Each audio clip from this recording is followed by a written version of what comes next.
Bom dia a todos, eu me chamo Eduardo Helma, eu sou acadêmico do curso de Engenharia Agronômica aqui do IFC Campus Rio do Sul.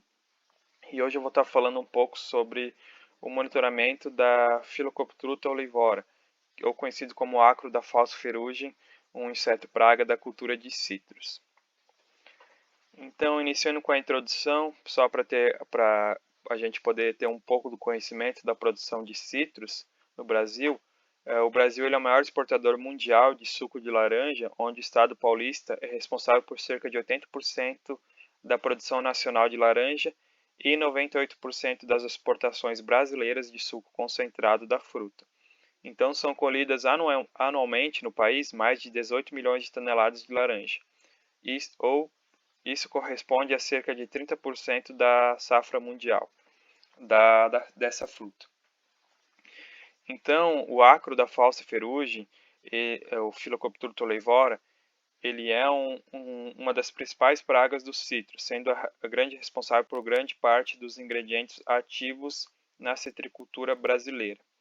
Então, ele possui uma magnitude de danos que inviabilizam o fruto tanto para consumo in natura quanto destinado à indústria, no qual se exige um monitoramento e controle permanentemente, sendo ele considerado uma praga-chave da cultura de citros. Falando um pouco sobre os aspectos gerais sobre esse acro, ele possui um corpo semelhante ao formato de uma vírgula, como a gente pode ver aqui na imagem anterior, da introdução aqui, no slide anterior. As suas ninfas são de coloração esbranquiçada e a sua fase adulta possui uma coloração amarelada. Quando elas atingem a fase adulta, medem cerca de 0,15 mm de comprimento. É bem pequeno e é muito difícil a sua visualização em campo, só possível sendo a sua visualização com uma lente de aumento. A sua reprodução pode ser sexuada ou por partogênese, sendo as fêmeas ovíparas. O ciclo evolutivo dessa espécie ele compreende nas fases de ovo, ninfa 1, ninfa 2 e adulto. Normalmente ocorre de 7 a 14, 15 dias. O ácaro da falsa ferrugem ele ocorre em todas as regiões citrícolas do planeta, com maior incidência em regiões de clima quente e úmido, coincidindo com o aumento das chuvas. Essa praga ela vai atacar todas as variedades cítricas, ocorrendo nos frutos, ramos e folhas. A sua dispersão ela se dá por meio de ventos com uma intensidade superior a 15 km por hora. E a sua dispersão nas árvores de citro é de uma forma muito desuniforme, mas eles preferem se instalar-se as frutas e folhas localizadas na periferia da copa dos citros, regiões onde é que não tem grande incidência de luz solar. Os sintomas e danos, os primeiros danos são ocasionados logo após a floração, nos frutos pequenos, por meio de danos mecânicos, que levam à emissão de etileno, de gás etileno, fazendo a lignificação e a morte dessas células da epiderme do fruto. Os sintomas mais evidentes em campo que a gente consegue observar aparecem nos frutos de 2 a 3 semanas após o ataque, ficando com uma coloração escura, como a gente pode ver aqui na imagem. Esse sintoma é resultado da oxidação devido à ação de raios solares sobre o óleo extravasado através do rompimento da epiderme do fruto após aquele ataque mecânico que o acro tem sobre o fruto.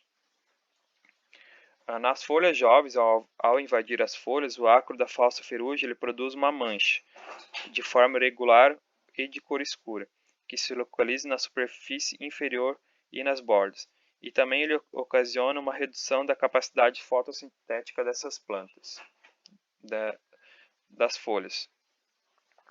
Chegando na parte de monitoramento e amostragem, e também o nível de controle, que é a parte mais importante desse trabalho, para determinar se uma população de acros está no nível de controle, é necessário a gente realizar uma amostragem populacional. Então, o controle da falsa ferrugem inicia-se com o monitoramento adequado das populações em campo, dos pomares. onde deve ser realizado semanalmente ou a cada 15 dias, lá a partir da época de floração. Mas se deve ser efetuado o maior monitoramento nos períodos de setembro a dezembro, onde é que a gente tem as condições mais favoráveis para o desenvolvimento populacional dessa praga. Então, o levantamento dessas amostragens, nos quais vão ser inspecionados posteriormente, são feitos ao acaso, ou também de forma zigue-zague, como a gente pode ver aqui na imagem, onde são amostradas 2 plantas para cada 100 plantas presentes no pomar. Então, nesse tipo de amostragem, em áreas com mais de 3.000 plantas, a gente divide a área em talhões de 3.000 plantas, observando apenas 1% do talhão, resultando em 30 plantas. Já em talhões ou pomares com um número inferior a 1.000 plantas, a amostragem deve ser realizada em 20 plantas. Então, essas plantas são amostradas e distribuídas ao acaso no pomar ou zigue-zague, mas é de uma forma mais ao acaso, devido a Phyllocoptruta oleivora possuir uma distribuição desuniforme nos pomares.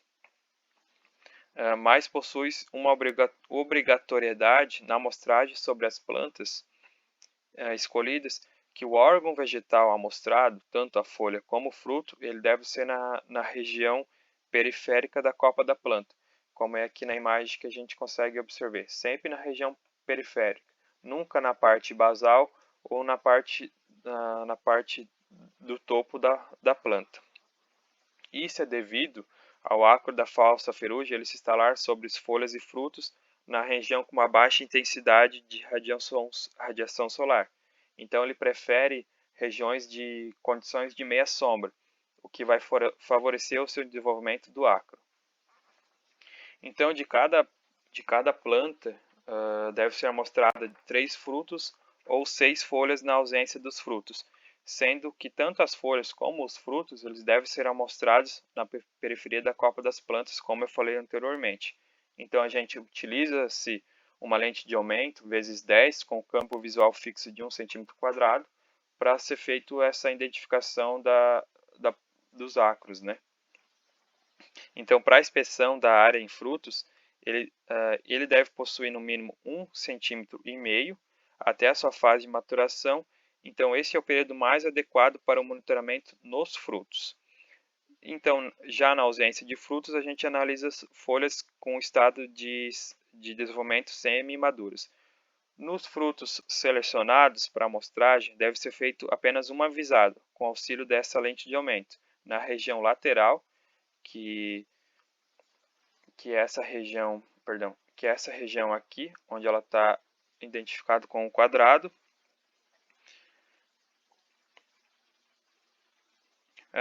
Nessa região lateral, evitando-se as áreas do fruto com maior incidência de radiação solar.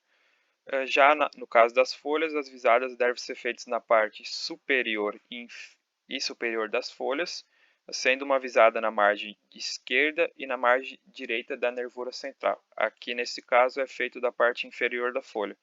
Em cada visada se conta o número de acros em 1 cm², tanto para folhas como para frutos.